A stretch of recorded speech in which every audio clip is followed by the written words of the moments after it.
Good afternoon, everybody. My name is Inga Cotton. I'm the founder and executive director of San Antonio Charter Moms. These are Charter Moms Chats, and we've been going live to help families learn what they need to know to keep their kids learning in spite of the challenges of the pandemic. And as we get ready for like a reopening world and like how we prepare our kids for the future. And today we're focusing on premier high schools. And I'm so proud that we have a special guest, Mimi Allen, also Manuela Allen, but I call her Mimi. And she's the principal at Premier High Schools, San Antonio, the Ingram campus. So they have two campuses in town. There's one in the Windcrest area, and then there's one more on the west side at Ingram Road. So thank you, Mimi, for joining us. Oh, and I should mention that she has a really deep background in Premier High Schools. Like, so she's opened multiple campuses. She's like led multiple Premier High Schools campuses. So I think San Antonio is really lucky to have such an experienced leader at Premier High School San Antonio West. So Mimi, thank you so much for joining us. Thank you for having me. So I guess I want to, for folks who are not familiar with Premier High Schools, they're different than other like a big neighborhood high school. And so I was wondering if you could talk about what is the mission of Premier High Schools, and so what are the kinds of students that the school is designed to support? Well, our mission is to provide hope for students through an innovative, character-based, personalized learning environment. So what we hope to do is provide support to students that are considered at risk, students that may need just a little bit extra support, students who may want to advance faster than the traditional four-year program, or for students that may want to take a more measured approach and be able to really learn and deep dive into curriculum. So it really does individualize a program for the student versus having it cookie cutter in essence with a traditional school. Sometimes our students do bring a different perspective to life. Some of them may have been facing challenges in their lives, such as for illness or for other circumstances that are beyond their control. And so they may not be on pace to graduate in 4 years. And so as we tell the students, it's based upon you. What are your interests? What are your goals? And how fast you can learn is going to be our focus for you. Yeah, I think it's so important to have schools like Premier in every community, but especially in San Antonio, to give students a chance to adapt and however many years it's going to take, or whatever other aspects of their life that they need to balance with school. That there's a setting that offers that flexibility and is designed to help them. So if you could talk about the process of like welcoming a new student to Premier High School, because I know we talked about this before, and I thought it really gives an insight of like how welcoming, like you want students to feel, and their families like to feel at ease, and you want to address their concerns, but also give them realistic information about what they can expect. Right, and it's a two-part process. And for every family that comes to us, what we tend to do is we have a tour of the facility, so they get to see exactly what the environment that their student is going to be sitting in and be part of, and the expectations that we would have as they're walking through the building. The other part to it is, and then we have an orientation where we explain our program in depth. We also review what the students' records may have, what their challenges may be, what instructional setting works best for them. If they have educational accommodations, those are the things that we talk about and discuss, as well as what their goals for the future may be. For some students, they have very definite goals about what their life is going to be like, and for others, it is a big question mark. So we try to give them the best information about our program, what is a good fit for them. If this is something that seems like it would be a good fit, then we go to the next process of actual talking about the process of enrollment. Yeah, I remember when we spoke before, you talked about really explaining for kids and families like what are the requirements for high school graduation, and like really going through their transcript and like finding what credits they have earned already, and just building that plan for them. And so I have a 13-year-old, and I'm looking at high school, and it feels kind of overwhelming sometimes. And he hasn't even started high school yet, but like I'm still understanding like what are the requirements for graduation. And I think if a student has experienced some kind of setback, it's going to be really discouraging for them. But I think you guys give a message of hope of like, yes, you can earn a high school diploma, and help you do that. And for some families, they don't necessarily know all the, for lack of a better word, programs that and allows them to graduate. So it really does help to sit down with them, look at their circumstances, look at their records, and be able to individualize the program to fit them the best. Yeah. So, so what are some of the strategies to help students if they've had a setback in the past, like to make sure that they are going to continue making academic progress? Well, we do a variety of things. We kind of sit down, as I said before, with them with their transcript. We take a look at their educational background. We take a look at what it is that they're wanting to do and to kind of convince them about taking ownership for their school. Because so many times kids go to a program, whether it be a charter school, parochial school, or a traditional ISD, and there's already paths set up for them. And sometimes kids don't want to be part of that path, but they're kind of convinced either by friends or their counselors or their parents that this is what they want.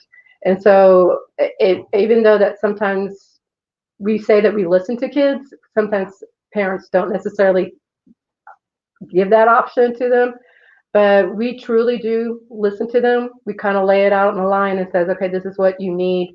This is how far it is to get to that point where this is where you are. And we kind of map it out for them. And if it's not something that they're wanting to do, we say, okay, great. But this is the information that we can provide for you and then help you walk through that process. But for some kids, that may be a year behind because of things that are happening with COVID, some things that are happening with a car accident or an illness. We are realistic with them and say, hey, you're a year behind, but that's okay. We're going to help you get as caught up as quickly as possible, and we'll get you to that end goal, which is to walk across the stage at this point in time, and not make a student feel bad because they're not meeting the expectations, what is traditional, and just have it more along the lines of what is unique to them. Yeah. I think one of the things we talked about before was about like, and you touched on this a little bit, is like conversations about career goals, and that like a student may have a certain career goal in mind, but then you can explain to them about like, okay, these are the steps it would take to get there, and like really listening to them about their interests. Do you have more to add about like what strategies there are for like drawing that information out of them, and then also like giving them information about what like realistic pathways are? Right, and that's one of the things that any representatives that we have here that goes through an orientation, we talk about what their goals are, and specifically, there's going to be some very determined paths. Some kids are very interested in trades. Some kids are more interested in going into the military, and some are, well, I don't know for sure, but I kind of want to go to college, but I don't know what I want to major in college. And so we kind of talk about those things. We also talk about what is the profession that they may be interested in, or the area in which of the professions that they're interested in, and kind of guide them through those paths as well. So for some kids, we do a variety of things. We talk to them. We then also offer them a variety of platforms online that allow them to check out what a prospective profession may entail. So if they're wanting to go and become a pharmacist, and they thought, well, I don't want to be a pharmacist. I don't want to go through school for 12 years. There are programs that allow you to become a pharmacist in 6. And so it just depends upon their information, and we help them go through the process of learning each one of those things. Uh, some kids say, oh, I want to work with animals. Okay, great. What kind of animals? Land animals, sea animals, what kind of animals? And so we kind of walk them through that process of question and answers, and hopefully guide them to what they want to get to. Those are some interesting conversations, and most definitely sometimes even an interesting conversation for the parents because they were not aware of their children's interests. But it's one of those that is it's also wonderful because sometimes kids really feel like they're being heard. And so that's one of the things that I want to make sure that all our students that come to us are heard, especially for their future goals. Yeah, I think that's so important. Yeah, I mean, kids often, I think that, like they need more information about the world out there around them, and they also need a chance where like they feel like they're safe to speak up, and the adults really are listening to them. And I think that kind of partnership is really important, and it helps kids to feel engaged if they know that they're putting in this hard work, but it's leading them towards a goal that's meaningful for them. Right. Yeah. Yeah. So, um, one thing I want to ask about is like, how, like during the pandemic, how have y'all been able to adapt? And one thing you mentioned was that you have multiple platforms. Like you try to talk to each student about the way that they learn best, Mhm. whether that's like in person or online. So I was wondering if you talk about like how does the instruction work, and like how have you adapted because of the pandemic? Right. Our program is actually can be paper based or it can be electronic based. So we've had the luxury of being able to go back and forth between the two systems as needed. So when kids were before COVID, they had that luxury of coming in every day and going to school every day and having the support of a teacher in the classroom and being able to still work at home and be able to do electronic information as well.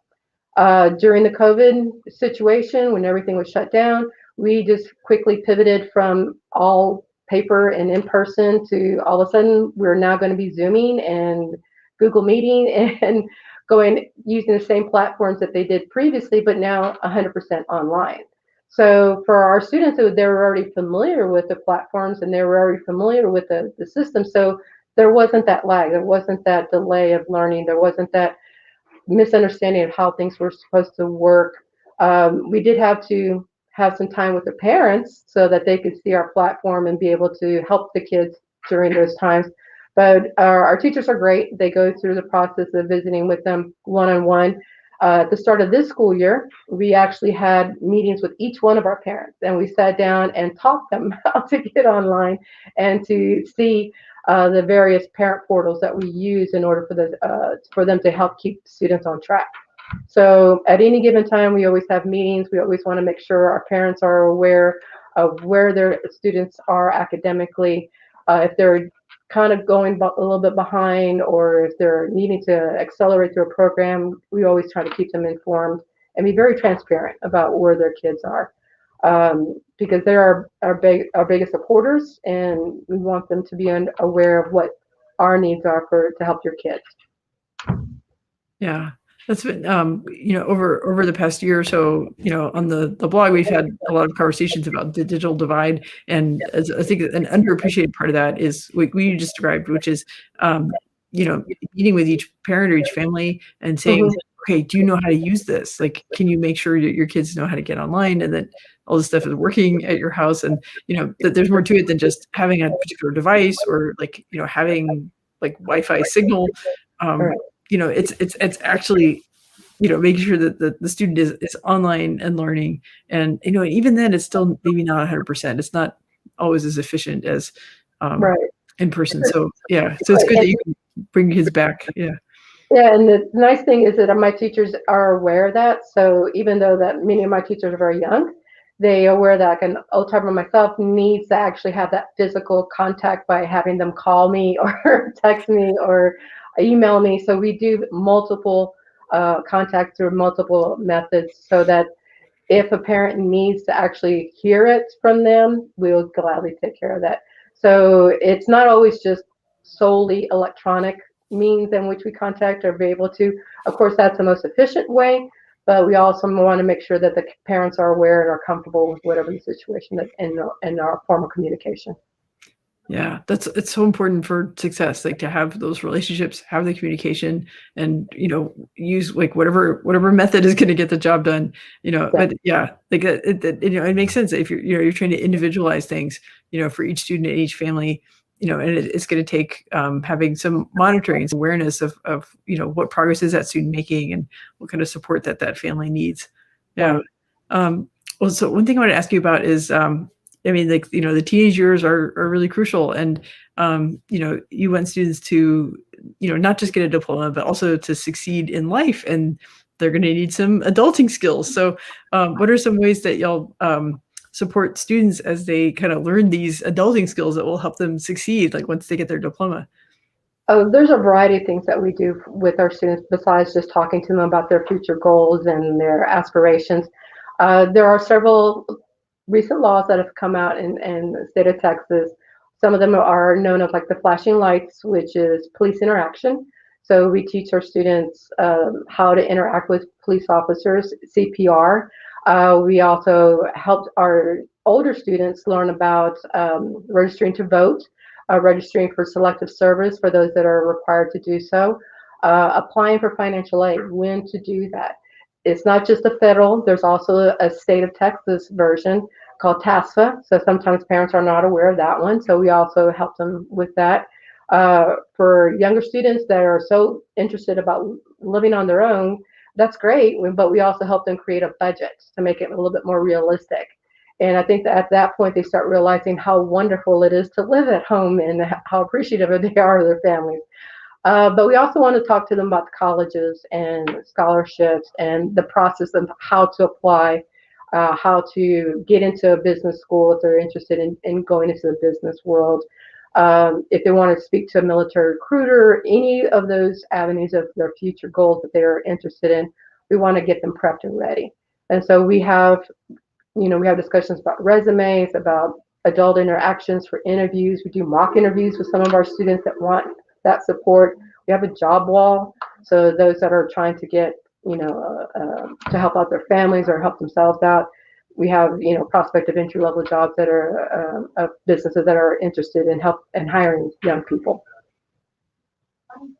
Yeah, that's just a whole range. Again, it's like I have a middle schooler, and so like this like it feels a little overwhelming, but like it's also kind of reassuring to know that like there's like if you help kids with all these skills, like they really will be better equipped to succeed and be independent. And that's what we all want. It's like it's wonderful when they're little, but it's also really exciting to see them grow and become who they're meant to be and be able to function independently in the world and just be the people they were meant to become. So Exactly. And then have that reassurance that they're making good choices and that they're aware of how, if they're making a choice, that there's going to be a consequence. Because we do often talk about that as well, is that if you choose to have X, there's going to be a Y behind it, and they're going to have to explain it to their families or to somebody else. So sometimes the choices they make are great choices, and sometimes they're not always the best interest.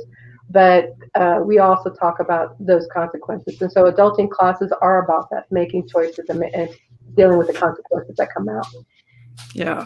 But it's so important. Like, you've mentioned several times about how important it is to listen to kids, about what their interests are, what their dream jobs are, but it's also important, like for as adults, that you share with them what the potential consequences are so that, we're trying to give them more freedom, but we want them to make informed decisions about and know what the risks are. So like if you choose to go to college, you might have more student loans than if you choose like a trade program or a community college or something like that. Right, exactly. Yeah. Okay, well, I always like to close out by sharing with families like how they can apply, how they can get enrolled. But I want to give you a chance to kind of offer like any like closing thoughts or just any like stories you wanted to share about school. Well, I have several stories. So the youngest kid that I've ever graduated from Premier High School was 16 years of age, and he was living with grandparents.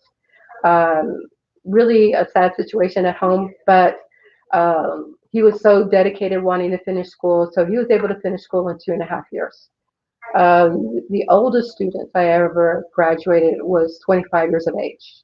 And he was a young man, hadn't finished school. He literally had two classes to finish high school with.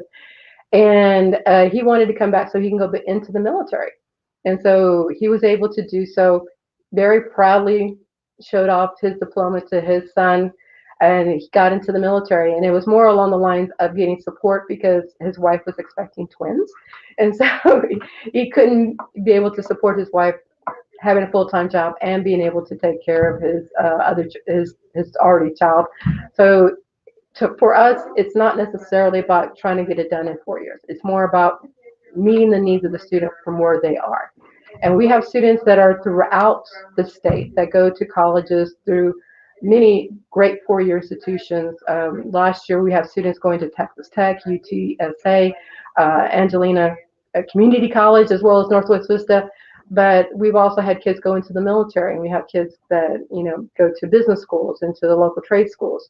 So it really is a school that meets the needs of the student, and that's one of the things that I am so proud that we do, and be able to help our kids and to meet wherever they are, and help them overcome the challenges that they may be facing. So if you're interested in our program, please stop by our campus. If not, you can definitely take a look at us online.